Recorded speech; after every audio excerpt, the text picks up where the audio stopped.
Okay folks, in this clip I'm going to teach you how to draw different types of flowers. Now right off the bat I'm just going to say I am not by any means a botanist, so if I butcher some of the names of these flowers for you folks, particularly those who do have a degree in botany and would like to learn how to draw their favorite flowers, I apologize in advance. There are many obviously different types of flowers you can draw if you want to draw some sort of garden situation. This one would be, I would say, a tulip, one that's closed, or obviously we could come up here and draw some sort of daisy situation. Start by drawing sort of the inner portion of the flower and then come out and draw some of the petals, the larger petals first that make up the outside.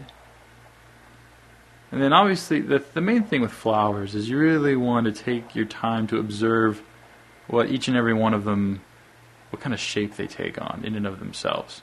And then really call attention to the right areas of the flower as well. Like for example with this daisy, I'm going to call the most attention to the petals that kind of are out in the front, but then the ones that kind of fall behind, you draw in just a little bit lighter, kind of like this. And it really just calls attention to the right part of the flower, I think.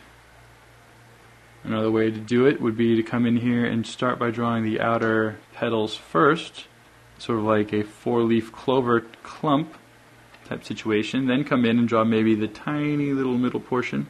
I would say this one's definitely some sort of clover. Draw the outer petals first, and then obviously you're left with the inner petals, and you could draw these ones in a little cluster if you like.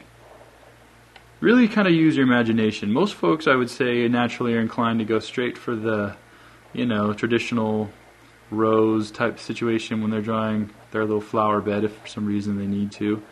But chances are, if you care enough to click on this clip, you actually would like to learn how to draw more than one type of flower. So, best way to do it is to look it up and then figure out which ones, interest you as far as drawing is concerned, and then just kind of go from there. There's literally limitless options, I think. There's a lot of amazing ones. I mean, these I'm just sort of drawing from memory, like ones that I've seen. Like I would say, off the top of my head, this one that I'm about to do here would be some sort of a, oh man, I don't know. I'm probably going to butcher this here, but like maybe a wild sort of jungle flower, the kind that have the petals that kind of come out like in wild shapes, almost like a lion's mane.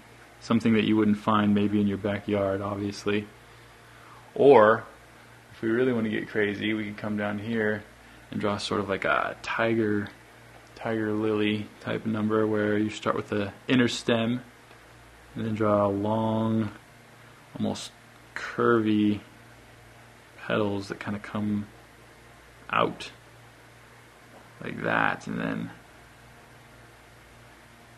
kind of like that. And then they have those stems that are kind of the wild ones that have the little, almost look like little antennas that come out just like that. So basically, you got a lot of different options in the world of flowers. You can go for the daisies, the tulips, the clovers. Just, pick a flower that you think would look nice and then really sit down, study it from all angles, and get it down on paper as best as you can, just based on what you see. So, there you go.